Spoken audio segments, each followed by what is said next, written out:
வணக்கம். நான் தான் கிட்னி டாக்டர். என் பேர் செந்தில்குமார், சிறுநீரக மருத்துவ நிபுணர். நிறைய பேருக்கு இப்போ கொஸ்டின் வந்து இப்போ யூரின்ல புரோட்டீன் லீக் ஆகுது டாக்டர், யூரின் நுர மாதிரி வருது. அதை பத்தி தான் இப்போ என்னென்ன காரணம், என்ன ட்ரீட்மெண்ட், அதை பத்தி நம்ம தெரிஞ்சுக்க போறோம். இப்போ யூரின்ல வந்து நுர மாதிரி வருது அப்படின்னு கம்ப்ளைண்ட் வருது. மைல்டான நுர வருது, ப்ராத்தினஸ்ங்கிறது எல்லாருக்குமே வரும். அதை பத்தி நம்ம பயப்பட வேண்டாம்.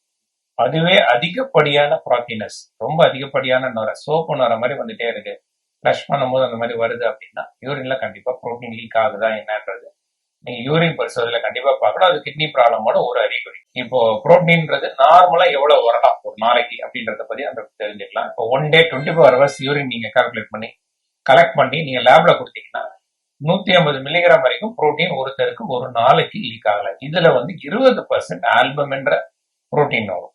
இந்த ஆல்புமின் மட்டும் நீங்க கலெக்ட் பண்ணீங்கன்னா 30 milligram, 20% of 150 milligram 30 milligram albumin. So இதை தாண்டி நம்ம வரும்போது மைக்ரோ ஆல்புமினுரியா, புரோட்டீனுரியா ஆரம்பிக்குதுன்னு அர்த்தம். 500 மில்லிகிராம் மேல புரோட்டீன் வந்து ஒரு நாளைக்கு எக்ஸ்கிரீட் ஆனாலே அது வந்து கிட்னில ப்ராப்ளம் இருக்குதுன்னு அர்த்தம். அதுக்கான காரணம் என்னன்றதை நம்ம தெரிஞ்சுட்டு அதை அண்டர்லைங்க ட்ரீட் பண்ணணும் உடனே. ஸோ இப்போ புரோட்டீன் லீக் ஆகிறதுக்கு என்னென்ன காரணம்ன்றதை பார்க்கலாம். முதல்ல பார்த்தீங்கன்னா ஃபர்ஸ்ட் அண்ட் ஃபார்மோஸ்ட் வந்து சுகர் தான். டைப் 1 டயபெட்டிஸ்லாம் இருக்கட்டும், டைப் 2 டயபெட்டிக்கா இருக்கட்டும், 2 பேருக்குமே சுகர் அன்கண்ட்ரோல்டா இருந்ததுன்னா யூரின்ல புரோட்டீன் லீக் ஆக ஆரம்பிக்கும்.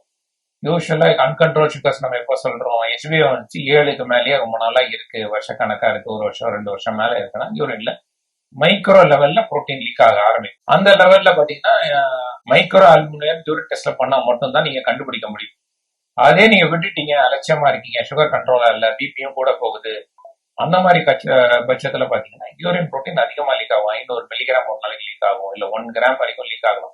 அப்பெல்லாம் வந்து யூரின் ரொம்ப நுர மாதிரி போக ஆரம்பிச்சிடும். அதிகப்படியான யூரின் புரதச்சத்துல போறதுனால உடம்புல ஆல்புமின்ற சத்து குறைய ஆரம்பிக்கிறதுனால கை கால் வீக்கம், முக வீக்கம், இந்த மாதிரி பாடி ஃப்ளூயிட்ஸ்லயும் அங்கங்கெல்லாம் தண்ணி சேர ஆரம்பிக்கும். ப்ளூரல் எஃப்யூஷன், பெரிகார்டல் எஃப்யூஷன், அசைட்டிஸ், அந்த மாதிரி இடத்துலயும் நம்ம வந்து ஃப்ளூயிட் எல்லாம் அக்யூமுலேட் ஆக ஆரம்பிக்கும். ஸோ இதுக்கான காரணம் என்னன்னா ஃபர்ஸ்ட் நான் சொன்னதான் இப்போ சக்கரை வியாதி. ஸோ இதுக்கு என்ன ட்ரீட்மெண்ட், நீங்க சுகர் வந்து கரெக்டா கண்ட்ரோல்ல இருக்கணும். உங்க HbA1c 7 இருக்கணும். At the most 7.5. ரொம்ப ஏஜ்டு, பல கோமார்பிட் கண்டிஷன்ஸோட இருக்கவங்களுக்கு 8 வரைக்கும் தளர்த்தி நம்ம வச்சுக்கலாம். ஒரே ஒரு 70 வயசோ 80 வயசோ இருக்காங்க, அவங்களுக்கு HbA1c 8 வரைக்கும் கூட இருக்கலாம். சுகர் அன்கண்ட்ரோல்டா இருந்தா கிட்னி டேமேஜ் ஆகும். அதோட முதல் அறிகுறி யூரின்ல புரோட்டீன் லீக் ஆகிறது. இதுக்கு அடுத்த காரணம் நம்ம பாத்தீங்கன்னா சுகருக்கு அடுத்து பிபி தான். பிளட் பிரஷர் அன்கண்ட்ரோல்டா இருக்கும் போது கிட்னியை டேமேஜ் பண்ணிடும். உலகளாவில் கிட்னி கட்டுப்பாடுறதுக்கு முதல் காரணம் சக்கரை வியாதி, 2வது பிபி தான். பிபியும் இப்போ வந்து எவ்வளவு கட்டுப்பாடுக்குள்ள இருக்கணும் அப்படின்னு பாத்தீங்கன்னா 130-80க்குள்ள இருக்கும் புரோட்டீன் லீக் ஆக ஆரம்பிச்சதுன்னா. இப்போ இது பர்சே வந்து கிட்னியை டேமேஜ் பண்ணிடும். கிட்னி டேமேஜ் ஆக யூரின்ல புரோட்டீன் லீக் ஆகும். இந்த புரோட்டீன் லீக் ஆகுது, கிட்னி டேமேஜ் இன்னும் கொஞ்சம் அதிகப்படுது.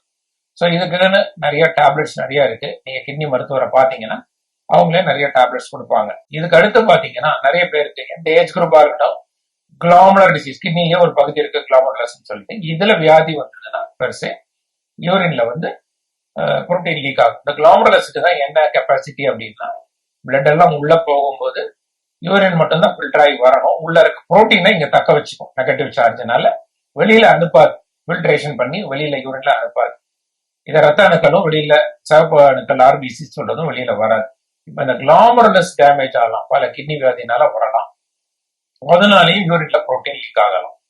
இந்த கிளாமுலர் டிசீஸ் எல்லாம் எப்படி நம்ம ஈஸியா கண்டுபிடிக்க முடியும் அப்படின்னா, நீங்க கிட்னி சைஸ் பார்க்க போறீங்க, கிட்னி சைஸ் ஓரளவு நார்மலா இருக்கு, யூரின்ல புரோட்டீன் லீக் ஆகுது அப்படின்னா நீங்க சிறுநீரக மருத்துவரை பாத்தீங்கன்னா அவங்களே அல்ட்ராசவுண்ட் ரிலேட்டடா கிட்னில இருந்து திசு பரிசோதனை பயாப்சின்னு ஒரு டெஸ்ட் எடுத்து அதை வந்து பெத்தாலஜின்ற ஒருத்தவங்க கொடுப்பாங்க. அதை ரீட் பண்ணி அதுல என்ன டைப் ஆஃப் வியாதி இருக்குன்னு தெரிஞ்சுக்கிட்டு அதுக்கேற்றபடி நம்ம ட்ரீட்மெண்ட் பண்ணணும். இதுதான் கிரானிக் கிளாமுலர் டிசீஸ்.